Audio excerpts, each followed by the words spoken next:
Mes chers élèves de 6e, après avoir vu finalement les origines légendaires et historiques de la fondation de Rome, nous allons voir maintenant son fonctionnement politique et deux périodes que l'on connaît moins que la troisième. Il s'agit de la monarchie, puis de la République, deux régimes politiques particuliers.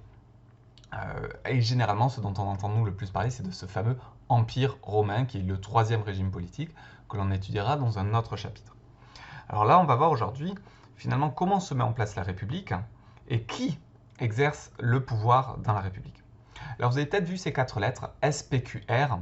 En fait, ça signifie en latin Senatus Populusque Romanus, que l'on pourrait traduire par le Sénat et le peuple romain. Donc ça, c'est important parce qu'on voit que sous la République, donc, il y a deux grandes figures, le peuple et le Sénat. Alors tout d'abord, comment on en vient à cette République? Eh bien, on avait vu la fois précédente que Rome avait été une cité fondée par le peuple étrusque, et ces Étrusques avaient comme système politique un système monarchique, c'est-à-dire un seul qui dirige, et c'est même une monarchie qui a fini par devenir héréditaire, c'est-à-dire qu'il y en a un seul qui dirige, et à sa mort, c'est son fils qui lui succède. Eh bien, le septième roi de cette monarchie romaine, qui s'appelait Tarquin le Superbe, a été vaincu en moins 509, a été obligé de quitter le pouvoir, alors dans des conditions assez atroces, parce que Tarquin aurait violé Lucrèce, une femme de la haute société romaine. Lucrèce se serait suicidée plutôt que de vivre avec ce déshonneur, et forcément le mari de Lucrèce et tous ses proches auraient fomenté une révolte contre Tarquin. Donc quoi qu'il en soit, hein, en moins 509, les Romains chassent les Étrusques de Rome et chassent aussi la monarchie et instaurent à la place la République. Alors le mot République, ça nous rappelle notre République à nous. Alors attention, ce système politique ne fonctionne pas exactement comme le nôtre. Alors si on regarde ici d'un peu plus près. Alors là, du coup, vous avez le document rempli. Hein. Il vous faudra le remplir. Donc tout en bas, on part du bas et on va remonter. Là, c'est ceux qui ont le moins de pouvoir, et tout en haut, au contraire, c'est ceux qui ont le plus de pouvoir. Eh bien, il y a les non-citoyens. Comme à Athènes, tout le monde n'a pas la citoyenneté à Rome. Les femmes n'ont pas la citoyenneté, les enfants non plus, les étrangers non plus, et les esclaves non plus. Donc là, c'est assez semblable à ce que l'on a observé avec la démocratie athénienne. La différence, par contre, à Rome, c'est qu'on distingue deux catégories de citoyens. Les citoyens, il y a les patriciens, que l'on reconnaît ici avec une toge. La toge, c'est un habit qui montrait la richesse à l'époque. Et les plébéiens, habillés plus modestement, qui eux étaient les pauvres. Donc, en gros, les riches patriciens et les pauvres plébéiens. Eux deux forment l'assemblée des citoyens que l'on appelle les comices. Que font-elles, ces comices? Eh bien, elles votent les lois et elles élisent les magistrats. C'est eux qui vont avoir l'essentiel du pouvoir. Sauf que pour faire partie des magistrats, il y a un critère, c'est qu'il faut avoir de l'argent.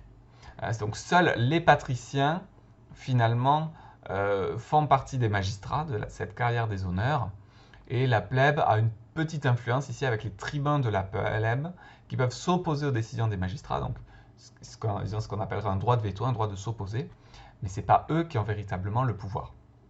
Le pouvoir, c'est les magistrats, et les magistrats, ils sont élus parmi les patriciens.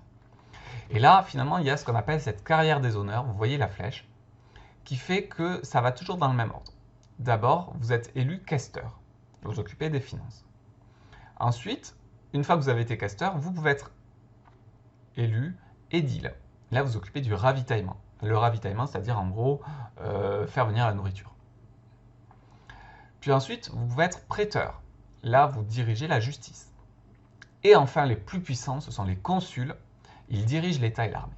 C'est un peu l'équivalent des stratèges chez les Athéniens. Sauf qu'à Athènes, il y en avait 10 des stratèges. Là, il n'y en a que 2 des consuls. Donc souvent, ils vont se chamailler entre eux, parce que imaginez un consul qui arrive à vaincre le second, il est tout seul à diriger l'État. Et vous en connaissez déjà un, vous, un consul à mon avis, Jules César. Jules César a été un des derniers consuls de la République romaine. Donc, cette carrière des honneurs, elle vous permet progressivement de monter dans la hiérarchie jusqu'à arriver consul. Ensuite, les anciens consuls peuvent être censeurs, et les censeurs, c'est ceux qui vont choisir parmi les anciens magistrats, ceux qui vont former le Sénat, et donc là, ils sont nommés à vie, alors que ça, vous ne l'êtes que pour une année. Là, vous êtes sénateur à vie, ils sont 300, et là, vous donnez votre avis, vous dirigez la politique étrangère, enfin, vous avez un grand poids. Donc, alors, je suis d'accord, ce schéma, il est un petit peu compliqué. Mais donc, si on le résume, qui a le pouvoir? Les citoyens, qui sont divisés en deux groupes, les patriciens et les plébéiens. Mais parmi ces deux groupes, c'est vraiment les plébéiens qui ont le plus de pouvoir, parce qu'ils peuvent faire la carrière des honneurs et donc être magistrats, et puis ensuite rejoindre le Sénat. Finalement, l'essentiel du pouvoir, ce sont les magistrats et les sénateurs qui l'ont, et ces deux groupes font partie des patriciens. Donc dans la réalité, on peut dire que seuls les patriciens ont le pouvoir, puisqu'ils ont les magistratures, et du coup, la plèbe se révolte et elle obtient la création des tribuns de la plèbe. Ça, c'est récent. Ça, elle ne l'a obtenu qu'au IIIe siècle avant Jésus-Christ. Une façon de pouvoir un peu s'opposer aux magistrats, mais sans avoir non plus le pouvoir de décision. Ils peuvent s'opposer, mais ce n'est pas eux qui décident pour autant. Donc pour cette raison, on dit que la République romaine n'est pas une démocratie, où les citoyens seraient égaux entre eux, mais une oligarchie, c'est-à-dire un système où le pouvoir appartient aux plus riches. Donc en fait, on a trois types de régimes politiques qui existent. La monarchie, un seul qui dirige. L'oligarchie, les plus riches qui décident. Une élite qui décide, un petit groupe. Et la démocratie, l'ensemble des citoyens qui décident. Donc si je reviens à mon PowerPoint, donc à vous de compléter tout ça. Vous mettez ici donc, non-citoyen, citoyen, patricien là où il y a la toge, plébéien là où il y a les petits habits. Ça donne un mot dans la langue française quand on dit oui, c'est la plèbe. C'est un mot très péjoratif, très négatif pour désigner le peuple. Là, vous avez les comices, c'est-à-dire l'assemblée des citoyens. Et là, vous avez les magistrats, la carrière des honneurs, tout en haut les consuls, les tribuns de la plèbe et le Sénat ici. Donc si on résume le cours d'aujourd'hui. En moins 509, la République succède à la monarchie à Rome. Contrairement à Athènes, les citoyens ne sont pas égaux entre eux. Les riches, qu'on appelle les patriciens, ont beaucoup plus de pouvoir que les pauvres, les plébéiens. Ils ont plus de pouvoir politiquement, mais même au niveau de la justice. C'est-à-dire que s'il y en a un qui commet un vol, eh ben, un patricien sera moins puni qu'un plébéien. Ça nous semble assez scandaleux. Imaginez, c'est comme si la justice faisait une différence entre les riches et les pauvres en France. Normalement, ce n'est pas le cas. Et enfin, les consuls sont les magistrats les plus puissants. Il n'y en a que deux. C'est eux qui dirigent les armées. C'est eux qui vont diriger les conquêtes de cette république qui va s'emparer d'une large partie du bassin méditerranéen, c'est-à-dire des bords de la mer Méditerranée. Et ça, c'est ce que l'on va voir dans la prochaine vidéo.